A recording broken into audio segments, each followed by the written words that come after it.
everyone, to our first ARTBreak of the new season. So glad to see so many of you turn out. Today we'll be looking and thinking about social justice, and this is one of those big issues that I think it's easy to think is the concern only of policymakers at large institutions or government. But it kind of begs the question that what can we as individuals do to further social justice? And to discuss this, we're very pleased to have with us Emily Williams, who is the Executive Director of Kalamazoo College's Arcus Center for Social Justice Leadership, a position she was appointed to last year. But prior to this, she has worked on furthering social justice on both the local and global level in a number of wide variety of projects and programs. Just briefly to mention some of them, she was a senior project manager of the Solidarity Center, which is the largest US-based international workers' rights organization. And then in 2014, she founded and developed the Social Justice Initiative at the University of Chicago, University of Illinois in Chicago. And this is a multifaceted, interdisciplinary program. And among its most recent projects is the Chicago Justice Gallery, which is a unique, non-commercial exhibition space which opened in 2021. It is a place that its activities include art exhibitions, performances, discussions, and film series. So I think from just these few examples, you can see that Emily Williams really has a very holistic approach to social justice at kind of all levels, and it's a real pleasure to have here with us today. So please welcome Emily Williams.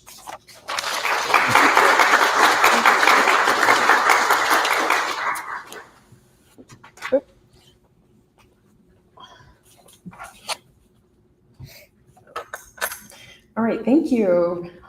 Good afternoon. Nice to see you all. And I really appreciate you all being here today. The title of today's session is Small Acts Towards JEDI, Naming Microaggressions, okay? And when you're able to name microaggressions, you're able to have an enormous impact on the spaces around you, okay? Microaggressions are everywhere. So with what you'll learn today, you'll be able to have considerable impact toward making work, home, your community more just, diverse, and equitable, okay? So after this session, you'll be able to identify microaggressions when they happen and have a plan to address them. And I'm really excited. And it's, such a pleasure to be back in person, actually. So, again, thank you all for being here. And I hope that we can have a little bit of fun. And then also I'm going to ask you to interact just a little bit. Okay, so I hope you all are up for that. Let's see here. Okay, so again, my name is Emily Williams. I'm the Executive Director of the Arcus Center for Social Justice Leadership at Kalamazoo College. I've worked with, if you'd like to stay involved with us, we have a sign-in sheet that's coming around. Quentin has a sign-in sheet. We have lots of programs that are coming up in the fall. So I'll share about those. And then also if you join our mailing list, you'll get emails about those events. And then I'll also share my contact information at the end in case you want to follow up or ask any questions or talk more about the content today. We can do that.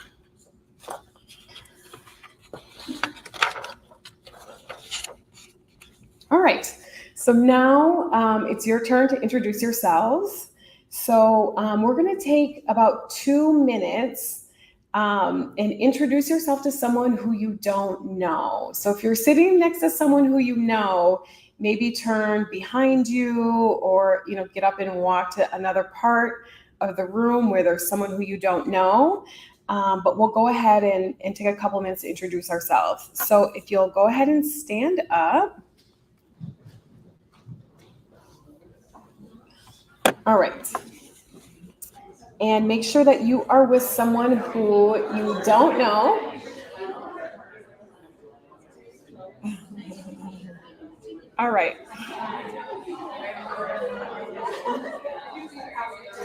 Okay, so there are 2 questions that I want you to answer while you're in your pairs, okay? The first question is, if you could be any superhero, who would it be? Okay. Yeah, if I could just get everyone's attention for a second. Yeah. Because we just have 2 like icebreaker questions, okay? So I'm so happy that you all are enjoying talking with one another. That's a great sign. Hear my voice clap once. Hear my voice clap 2 times. Thank you. Thank you. All right. So just 2 questions to answer in your pairs. Okay. The first is, if you could be any superhero, who would it be and why? And then the second is, what are you hoping to get out of this session? Okay. So just take 2 minutes and share that with your partner.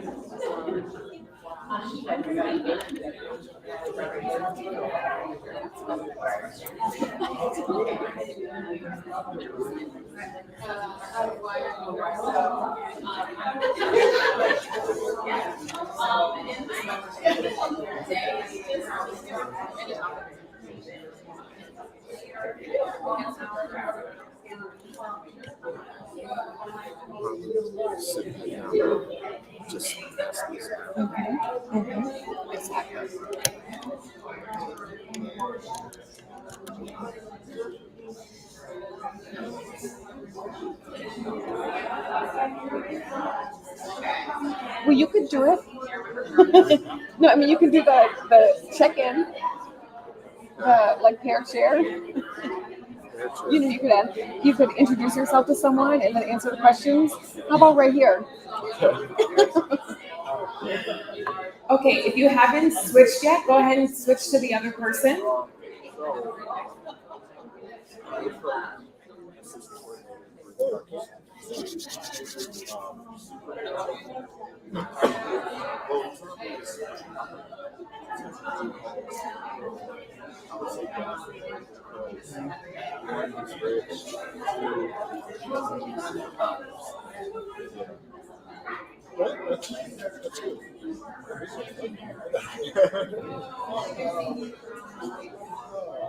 Okay, we have 1 more minute.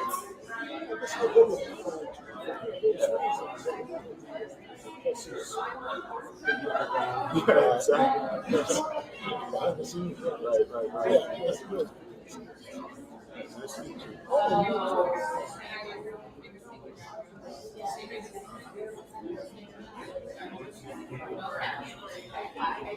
All right, and then everyone can find their seats.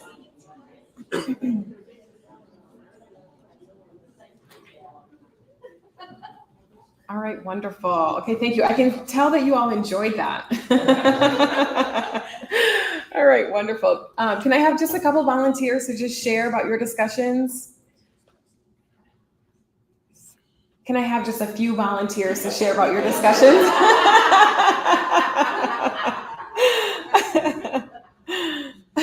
Sure. Wonderful, wonderful. I'm sharing mine or what I learned from my partner.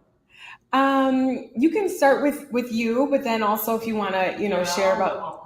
Yeah.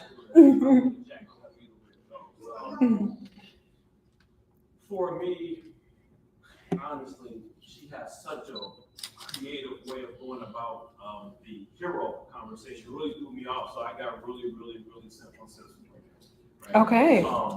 But the reason that I'm here and what I was hope to learn today is just different ways of looking at microaggressions. I'm always looking to sharpen my sword as far as a practitioner is concerned. So seeing what I can learn here. Great, wonderful, thank you. Now we all want to know, what was your take on the? My input was that I don't have a superhero, but I look at people who write stories that are so incredible. They're fictional, but yet they're parallel to the life that you can take from it, and yeah. Yeah, wonderful. Thank you for that. Yeah, that's a great perspective. Thank you. I'm going to think about that too. Does anyone else want to share? Okay, it's not mandatory. I'll Uh-huh. say real quickly, I discovered we both had the same superhero. Oh, And wonderful. that was Wonder Woman. Yes. Yeah. Great. And the reason I'm here is because, as the gentleman said, I'm interested in learning more about microaggressions and, just being more aware of them. I recently moved here from the West Coast, from a very small community, and they didn't offer this type of thing. And so now that I'm living in Kalamazoo, I'm trying to take advantage of everything that's available. Yeah, that's great. This is a wonderful program. Let's say thank you to the KIA for this. Wonderful. All right, anyone else? All right, okay. So let's jump in then.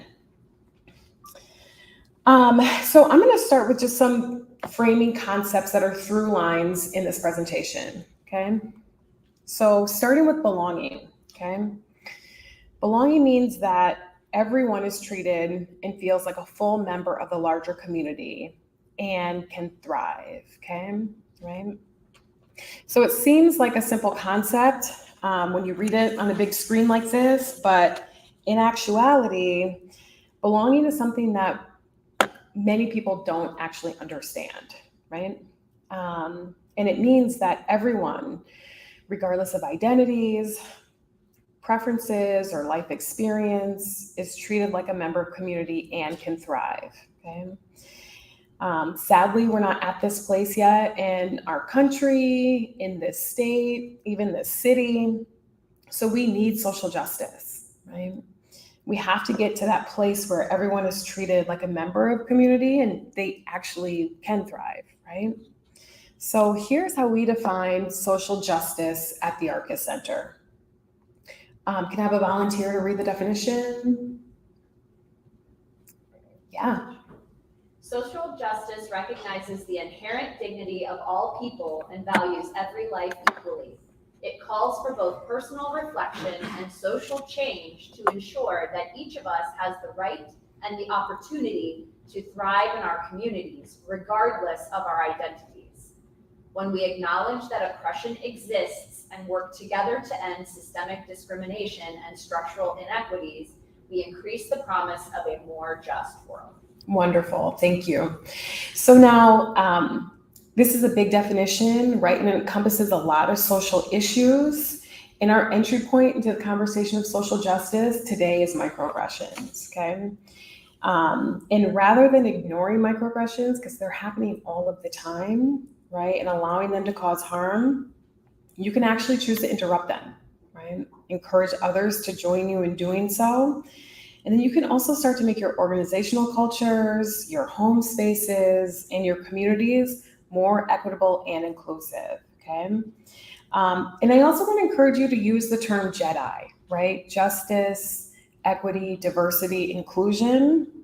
And when we add justice to the DEI, it actually gives us a framework for transformation, right? Because social change is about dignity, right? That should be inherent for all, okay? All right. So now, can anyone tell me what a microaggression is? Yeah. Something really small that hurts.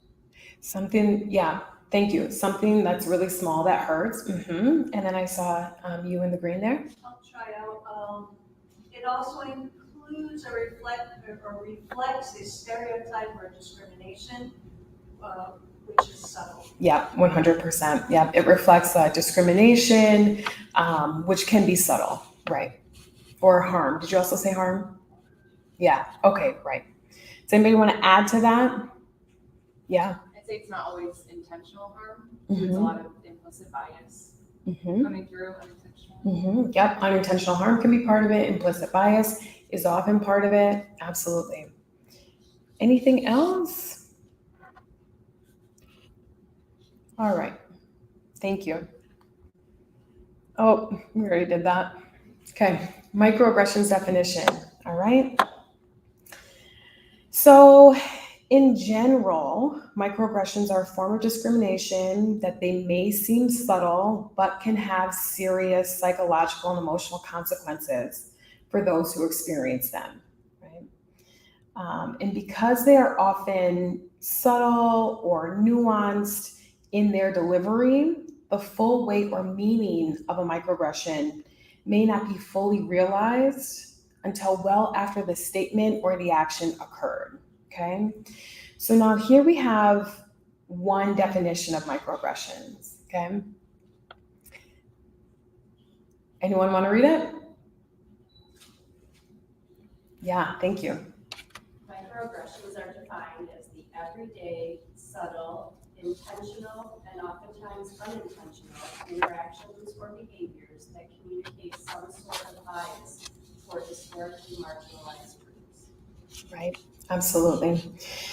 So, Who is Kevin Nadeau?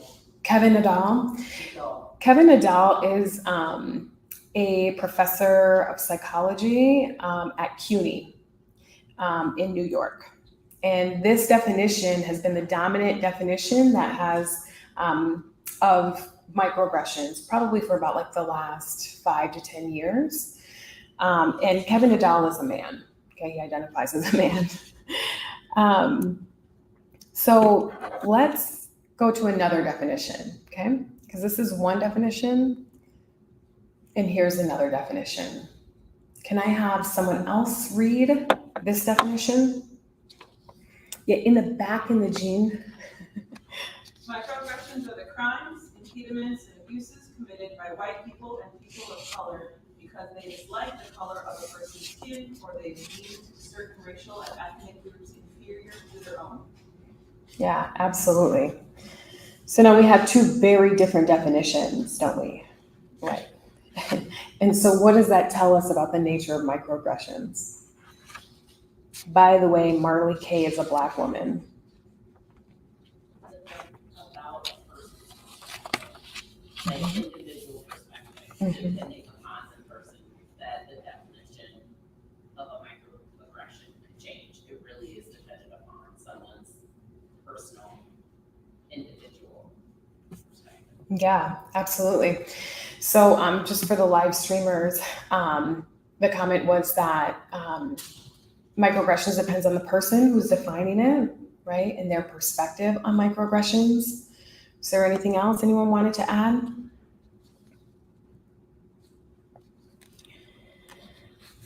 So I'll say a couple things, right? You know, number one, Marley Kay is a Black woman.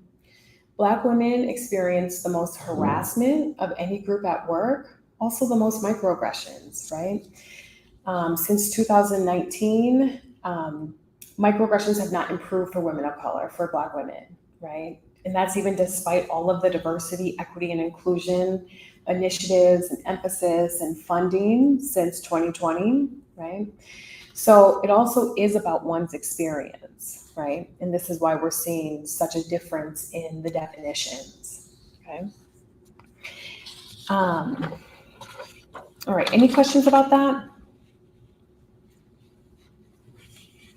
Yeah. A comment that one other difference is this, Marley's definition does not include anything about unintentional. Right. And the other one does. And I think that's really interesting. Mm-hmm. Unintentional, whether it's intentional or unintentional, the result, it's still an aggression regardless. Exactly, yeah. So for the live streamers, the comment was that Marley Kay's definition includes nothing about microaggressions being unintentional. In fact, her definition really indicates intent, right? It also includes intent by, it doesn't say that like the other description, I think said, like this specifically calls out based off of skin color or racial and ethnic groups inferiority. And it also says, because you've heard the term that racism, you know, like it's racism by Black people versus white people in social media or whatever. Mm-hmm. But this specifically says white people and people of color can enact microaggressions.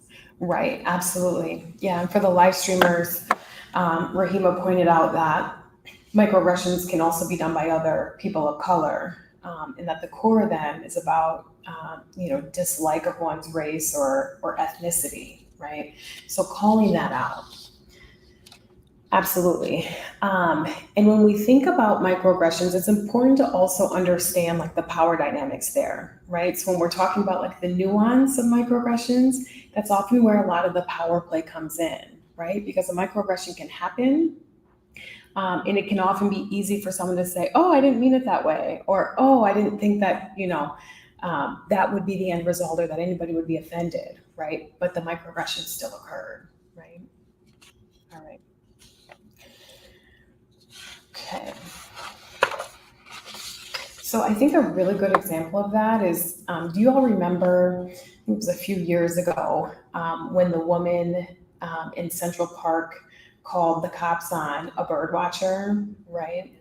Yeah, so an example of, the nuance there and also the power play is that, she banked on being able to call the police and the police, taking action against this Black man who was watching birds, to say that she felt threatened, right?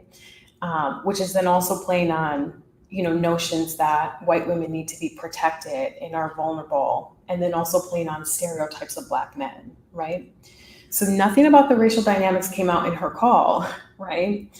So that was also microaggressive, but just relying on the micro aspect, on the subtlety of it, right? So that's a good example of how microaggressions can be subtle, nuanced, yet definitely based in power dynamics. All right. Okay. So it's important to recognize that there can be multiple forms of microaggressions, okay? Things can be, micro insults, right? There's, different types of microaggressions. They can be verbal, such as like homophobic jokes.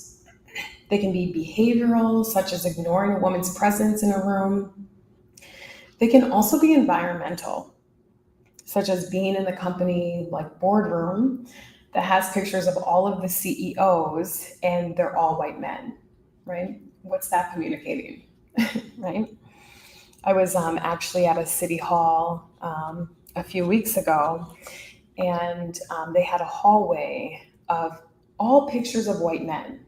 And it just so happened that those were the previous mayors, right? So that's an environmental microaggression saying that those who are mayors, right, who can run this city are white men, right? Subtle. All right. So let's talk a little bit about prevalence, right? How common are microaggressions, okay? There's a study where 73% of BIPOC, Black, Indigenous, people of color, had experienced microaggressions within the last 6 months, right? 32.5% of college students reported witnessing or experiencing microaggressions at least once a week. Okay? And then 85.5% of non-binary college students reported experiencing microaggressions during their time in college. And 75% of African Americans have experienced microaggressions at work. Right? So when I say that microaggressions are happening all of the time, they're happening all of the time, right?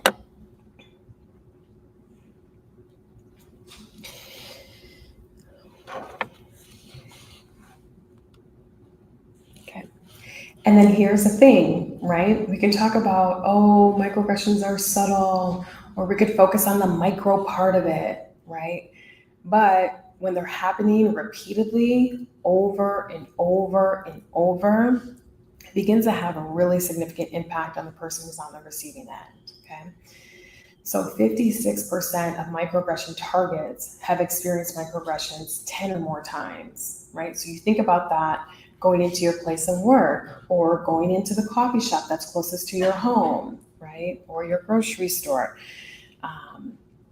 Microaggressions are happening all the time, right? And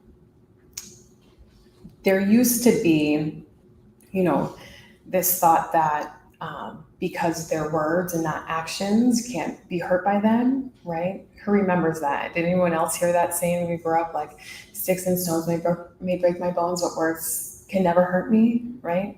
It's not true. That's a myth, right?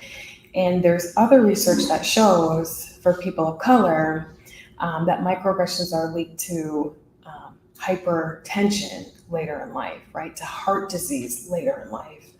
So when we think about like the daily stressors of racism, sexism, classism, right?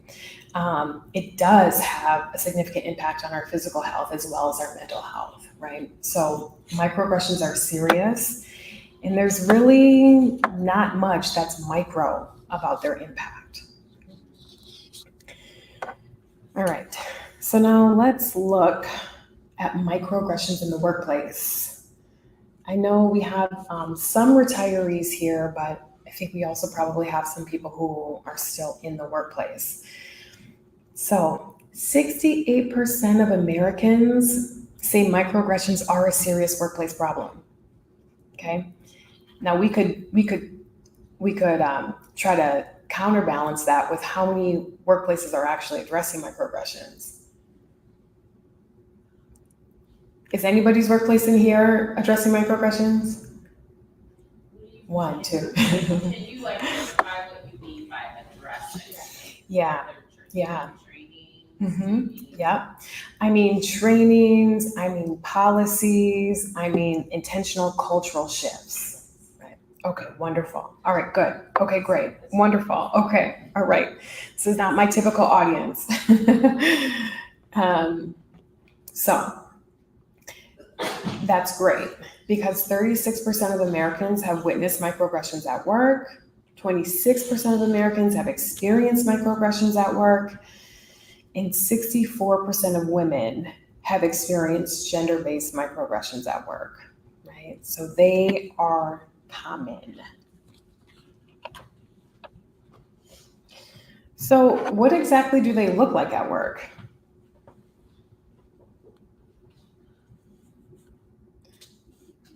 Talking over others in meetings, erasing the specific contributions of BIPOC, women, or others of marginalized identities, right?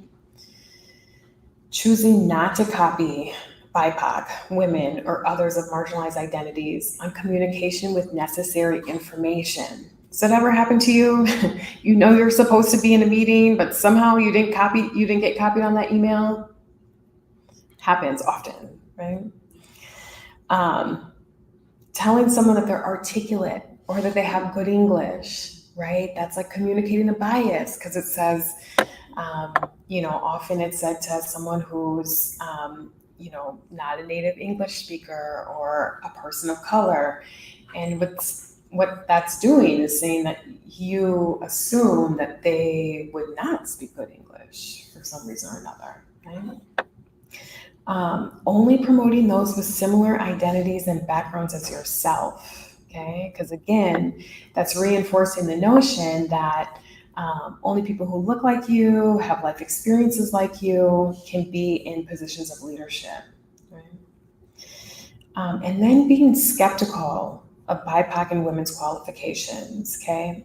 Like creating small tests for them to prove themselves repeatedly, okay? Happens all of the time, right? That's a microaggression.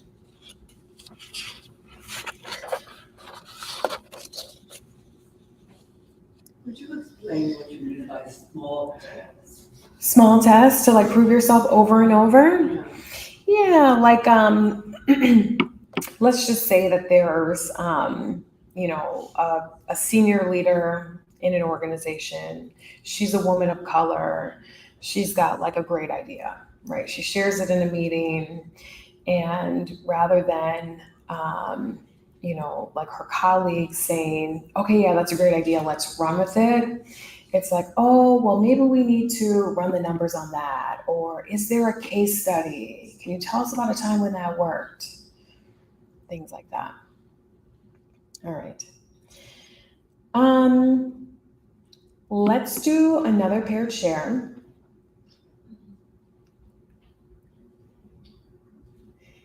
All right.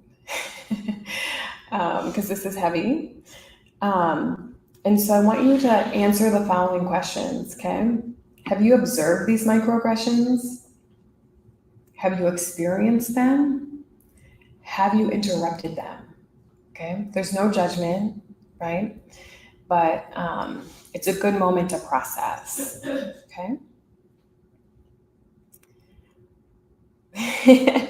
All right, so this time you can just turn to someone who's next to you and here are the questions. Have you observed these microaggressions? Have you experienced them? Have you interrupted them? Okay, let's take a couple of minutes.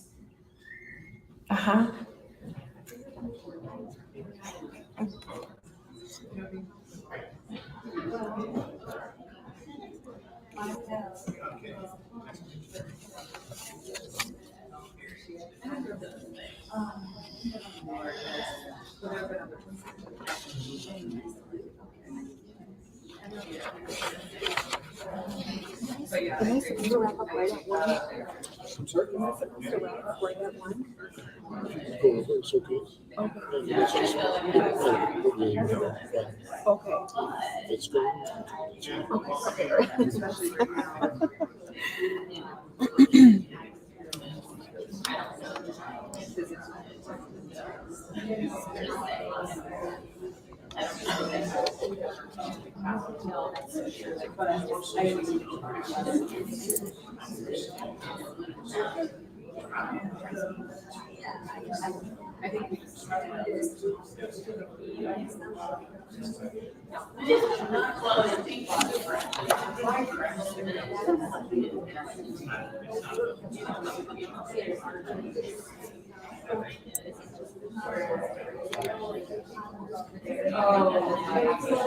Okay, we'll take one more minute.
All right.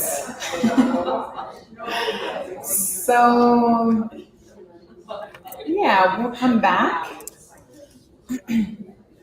And is anyone willing to do like a candid share with us? Is that a yes? Okay, right here. What I was sharing with Julie here is that I've always been tall, you know, and as a tall person, and I can speak. And if you put that together with my color, I'm assertive, and I could be considered a threat when I'm just being me. Right, and the word that comes to mind that I've heard used in a microaggressive way for what you're describing is she's intimidating. Yeah. Right. For the live streamers, we had someone share that she's tall, she's also a woman of color, and she can be perceived as a threat because of that combination. So that's what was shared here in the room. Are there any other candid shares? Yeah, here. I, as a woman, and not tall, but I was pushed around, and I was telling my partner that what it started making me do was become very self-assertive for myself. It's thinking, you're not going to push me around. But I look at my skin and I'm white, and I could say that, and I could behave that way, and I did. Mm-hmm. Yeah, thank you for sharing that. So for the live streamers, someone shared that, she's a woman and she got pushed around a bit in the workplace, in which that then drove her to become more assertive. And as a white woman, she was then also, afforded that privilege to be assertive in the workplace. Thank you for that. Did you want to share? Just as a small white woman, that's how we get on this conversation. I can see, I think of occasions when, there were tests given to me to make sure that I could do my job. And that's annoying. And it was what? It was annoying. Yeah. To do that all the time. Mm-hmm. Yeah, thank you for sharing that. So for the live streamers, an audience member who is also a white woman, but shorter or average height, in the workplace, she shared that she was tested often, and that it was annoying, right? Yeah, understandable. Definitely. Does anybody want to share about a time that they interrupted a microaggression? Mm-hmm. Yeah.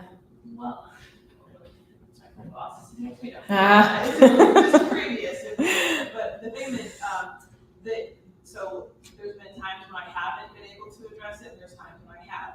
The time when I have been able to address it is when the policies, the board, the procedures, everything in the organization, no matter the size, is supportive to that. And then at times when it's more difficult to address is when the leader, not this leader again, not the person sitting next to me, but when the leader of the organization is the one actually giving, causing the microaggression. But I found the time that most recently I've been able to, there was a group of us that were able to conduct it, is with volunteers. So the volunteers were primarily white retired folks, and the youth they were working with were primarily youth of color, and in schools that have, are under-resourced, as they say in our grants.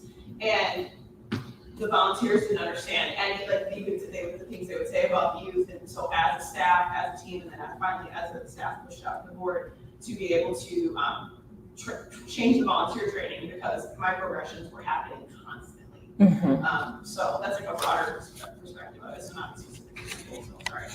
No, that was really good. Thank you. And I think such an important distinction is that you were able to address microaggressions when the culture, the policies, the organization supported it, right? And the times that you weren't is when people in positions of power were actually the ones being aggressive, right? It's such an important distinction.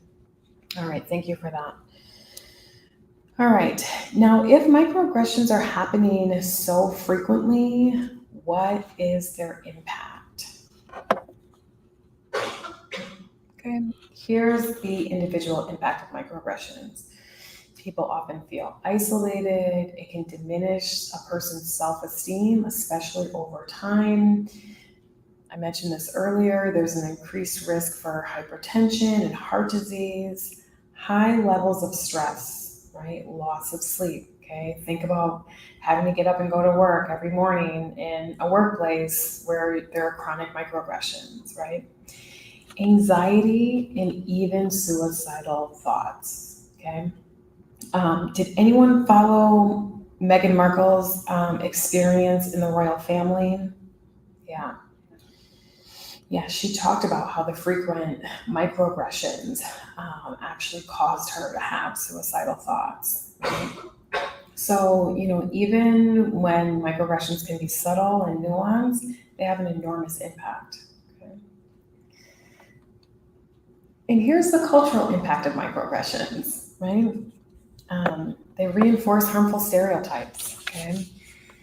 They reinforce white supremacy, like just the constant othering.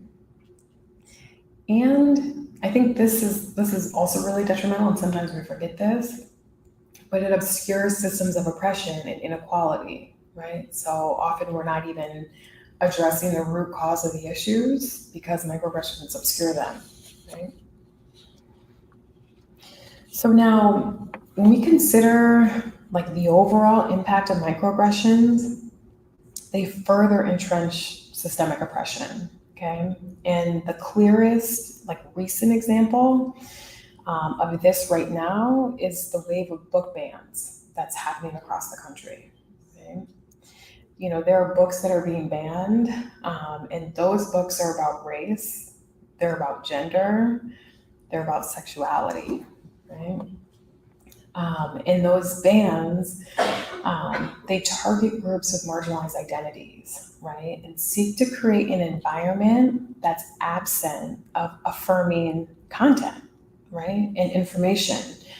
It's a form of silencing that then leads to further inequities, right? That's why it's such an important struggle right now. And when we think about that wave of book bans across the country, it's actually really aggressive, right? I was going to even say that's a macroaggression, isn't it? For something to be that vast and in your face. I know we're playing with semantics, but that is very aggressive. I agree. Yeah, and I mean, in many ways, did you want to share? It's okay, it was just a quiet conversation, right? And for the live streamers, the comment in the room was that the book bans it's a macroaggression. And it's true, it's very aggressive. It's aggressive and it's violent. But we talk about them in this conversation of microaggressions because the language used to get those book bans passed is very subtle, right? It's nuanced and it's very microaggressive, right? And I bring up this example to again communicate actually how necessary it is to address microaggressions and how much harm they can actually cause, right? Especially when they go unaddressed. Yeah. It just brought to my mind, I may be way off here, but something like the book bans, you know, which are macroaggressions, but they can be brought by one individual. And then the microaggression is the agreement from the other side that accepts that one person who is objecting to the book. I don't know if that makes, what I'm saying makes sense. Yeah, I mean, I think it looks different in different places, but you know, people aren't getting these book bans passed by saying, "Oh, that's a book about Black Americans and we're racist, so we don't want Black Americans to thrive in this country." That's not what they're saying, right? They're saying things like, "We want everyone to live well. We want everyone to get along." Right? And then reading the book about race is like the division, right? So, you know, it's about like the language. It's also about the power of the people using that language, right? And then it's about the negative impact. That last idea, obscure systems. Exactly. Well, for the live streamer, someone said that these book bans are also obscuring systemic oppression, definitely, and inequities. Thank you. It's ironic that you mentioned book bans. Right before I came here, I stopped at the library to pick up a book so my son and I can read one of the banned books for the upcoming banned book club. Yes, wonderful. Thank you. An audience member shared that she just picked up one of the banned books to read with her son. So yeah, read the banned books. Yeah. All right. So like, why do we think that there's an emphasis on the micro when we think about microaggressions? Like, what's that about? Because I think we're in agreement that this is pretty macro, right? Here. Mm-hmm. If you label it as micro, the impact is also micro. Mm-hmm. If there's a way you can just sort of sneak it past without, as you said, the microaggressions usually feel them after. So if I use this very nuanced language, I can get my legislation passed, and then once the actual effect is felt, it's too late. So it's a sneaky way. Yeah, thank you. An audience member said that it's kind of like a sneaky way to actually get away with the harm, right? Because people won't realize it until after the fact. Yeah, thank you. Yeah, Rahima. Well, also, I think the micro deals with like individual, right? It continues to stress the impact of something in an individual way rather than collective, Mhm. right? So like the aggregate is of microaggressions do lead to those macroaggressions Mhm. as they just pile up over time and the individuals come together then, right? Yeah. So, Yeah, absolutely. Yeah, an audience member said that the emphasis on the micro keeps us at the individual level, as opposed to looking at the aggregate impact of microaggressions, which actually are systemic inequities. Yeah. Did you want to share? I was gonna kind of comment on what this woman said about the agreement to policies is subtly a microaggression. Oh, it's not my policy, but I think we should probably keep those folks out of their hands of certain. Mm-hmm. Yeah, so the policies also become like a passive way that others can support, the inequities or the homophobia, right, or the racism. Yeah, absolutely. Thank you for that. All right, so now that we have really kind of like dug into like what microaggressions are, what's their impact, a bit of like what they look like in society, let's talk about how to interrupt them, okay? I want to be clear that we're not going to be able to get into every single strategy about how to interrupt them or maybe even individual cases, but here are some things to get us started. So there are multiple levels to respond to microaggressions, okay? So number one, you can respond in the moment, right? You can respond as an ally or someone who is experiencing microaggressions. You can also respond organizationally, as a community, a group, or an institution, okay?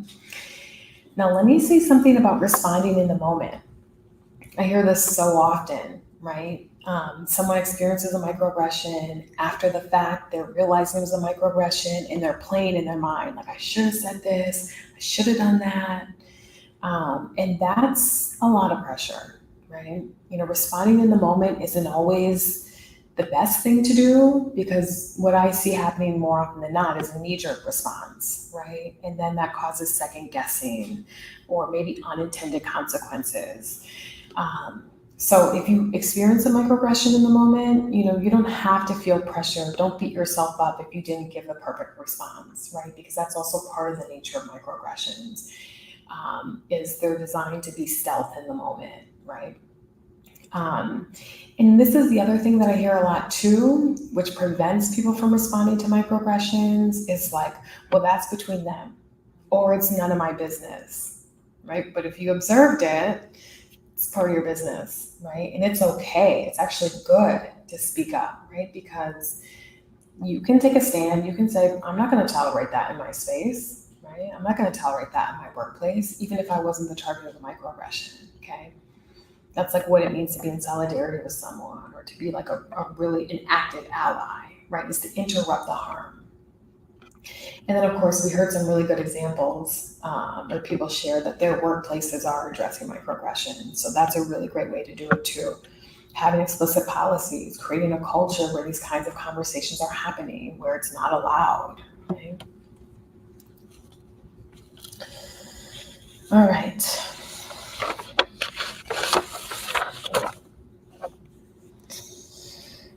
So, now, you may not be like in a position to end microaggressions right away, right? But you can certainly interrupt them, okay? And here are some actual tactics for interrupting microaggressions. You can ask for clarification, right? Like if someone says like, oh, you're so articulate, you can say like, oh, really, why did you expect that I wouldn't be articulate, right? Are there anyone in this workplace who's not articulate, right? Can ask for clarification, okay? You can also express your feelings, right? Of course, this depends on like the context and the nature of the relationship, but you can like certainly say, you know what? It makes me feel really uncomfortable when you talk about people of color in that way. Could you find other language to use, or perhaps could you do some research about what's acceptable, you know, in the workplace or in this community? And then of course you can challenge the stereotype, you know, if they say, I don't want to say any stereotypes up here. I don't want to repeat any. You know, if someone says, well, every person of X identity that I've ever known has been like this, therefore it must be true. You know, you can challenge the logic of that, right? You can also like pretend that you don't understand, you know? And let me just say, like, you know, especially for, you know, people of color and women of color who chronically experience microaggressions, especially at work, you have zero obligation to educate. Okay, let's just be clear about that, right? Why you don't have to take on that burden, right? That becomes extra labor. Okay, that becomes a psychological and emotional weight, right? So, you know, can pretend you don't understand. Like, I don't know what you're talking about. Like, do you want to say more? Do you have a different question? Like, you don't have to entertain it, in other words, right? And then you can also remind people of the rules. You know, this is where like our DEI statements actually come in handy, right? Like, okay, you know what? Like our organization stands for XYZ. Did you read the DEI statement? Right? Because it says that you shouldn't be saying things like that. Or it says that we should actually be taking action to support our employees of color or our queer employees, right? You can remind people of that, okay? Those things, those DEI statements, right? Or, you know, any of those public statements can become tools, okay? And they can become tools for accountability. All right, and let me just say a couple of other things. Okay, yeah. So you may not be in a position to end microaggressions right away, okay? But you can certainly interrupt them and you can minimize their impact, right? So number one, start with self, okay? I always say this to women of color who come to me for coaching about how to handle microaggressions in the workplace. Tend to your feelings first, right? You don't have to like, you know, suck it up. You don't have to like run and figure out how to like handle it. Like you can sit with it first, right? Make sure that you take care of yourself first, and then you can figure out how to respond, right? Should you choose to. And the other thing is be in solidarity, okay? Even if the microaggression isn't directed at you, you can address it as if you were the target, right? And then that shows that you're willing to create accountability, and also you're setting a different standard, right? People will observe that and notice that. And then, you know, just as like a person who's microaggressive can get away because it's subtle and nuanced, so too can the observers around them, right? So show up, you know, if you really consider yourself an ally, if you really consider yourself someone who is an activist or a DEI champion, show up. When you see a microaggression, say something, right? Like those are the moments to act. And then the other thing is that you don't have to do it all alone. Like bring other people in, you know, like, did you hear that? Like that didn't sit well with me. Did that sit well with you? Maybe we should say something, right? Or maybe the next time that happens in a meeting, maybe we can all speak up against it, right? There's power in numbers, okay? All right.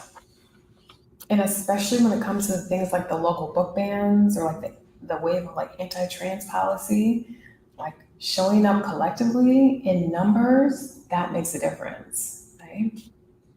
All right. Now, okay. I would like us to do another little activity. Are we up for that? Can we do that? Yeah? Okay, a little role play. All right.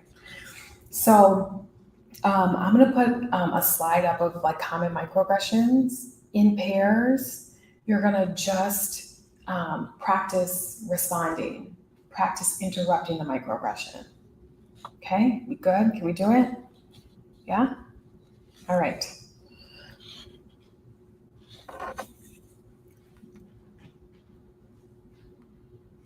All right, here are the common microaggressions you can choose from, okay?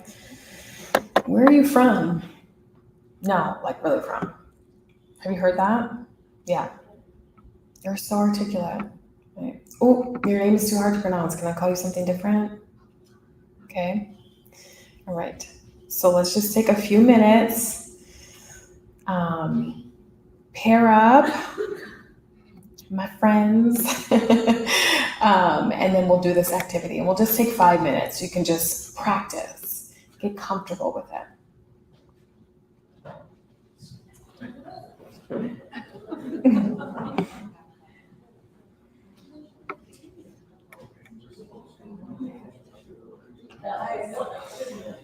Trice, I think there's someone over here.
It's not really hard to pronounce. It's like, if you want to call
Okay, we'll take one more minute.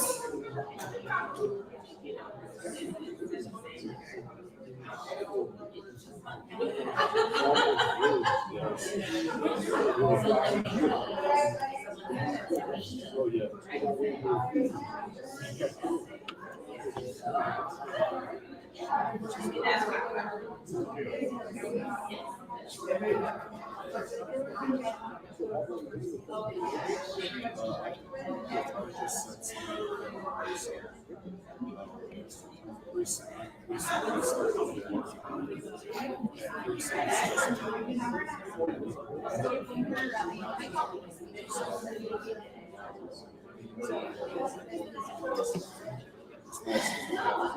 Co-workers, I can work with teammates, so. All right. So, if we can come back and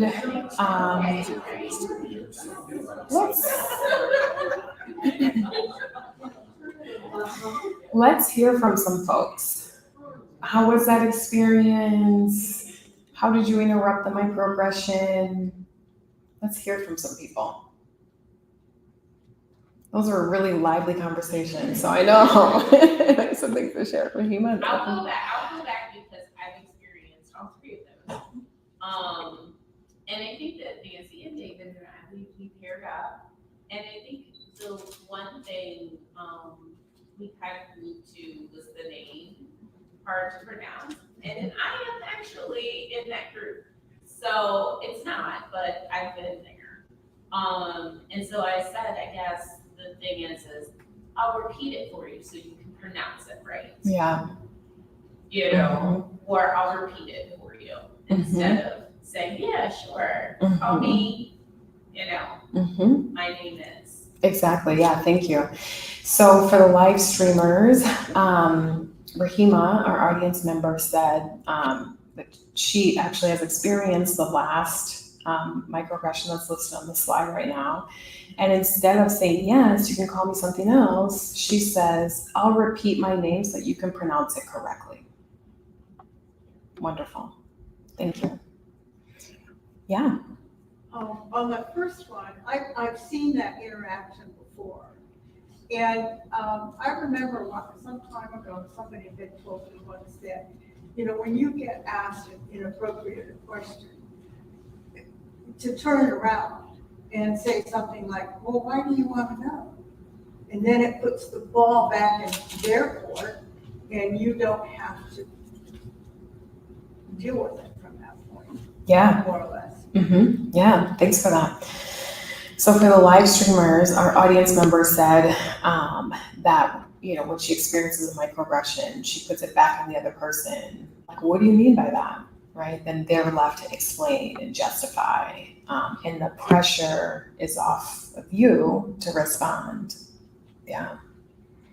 What else? Thank you. Anyone else? Oh, yeah. We talked about something that I find interesting, that like there are oftentimes microaggressions can be phrased as like a joke or something light, and how interpreting that could look differently. So we talked about like if someone says something, you know, lighthearted, and then you make it serious by saying like, why would you say that, or what makes you think it's okay to say that, or and if they're just like, oh, I was just trying to be funny, it's like, well, why would you think that's funny? But where's the humor in that? I don't think that's interesting. Yeah, thank you, because that's a common defense, right? People will say, oh, it was just a joke. Like, why are you being so sensitive, right? And so for the live streamers, our audience member said that when someone says something like that, you can then respond by saying, well, why would you think something like that would actually be funny, right? Yeah, great. Thank you. All right, so now we've learned what microaggressions are. We've talked about kind of the distinction between the name microaggressions and actually their enormous and often harmful impact. We've also talked about some strategies to interrupt microaggressions, okay? So the next time you hear a microaggression, and really almost any time you hear them from now, I hope that you all will interrupt them, okay? Even if it's imperfect, right? Especially if you're uncomfortable, okay? Because you can make a big difference for the space around you, the environment, the community, and also anyone who's a target of those microaggressions, okay? All right, so thank you so much. Oh, yeah. Before we go, would you mind sharing your understanding of why women of color are hit so hard today?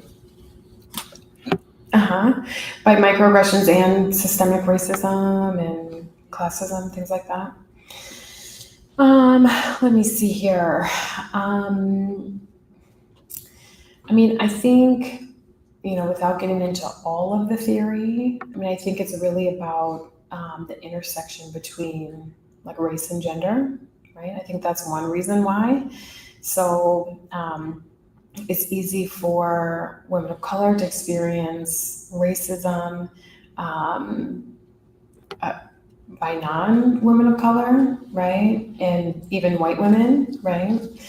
And then at the same time, when we think about like sexism can be directed at women of color by men of color, right? Like that internalized patriarchy. So I think that that's also part of it. And I think that it's just been accepted for so long, right? In policies, in cultures, right? Like organizational cultures or community cultures.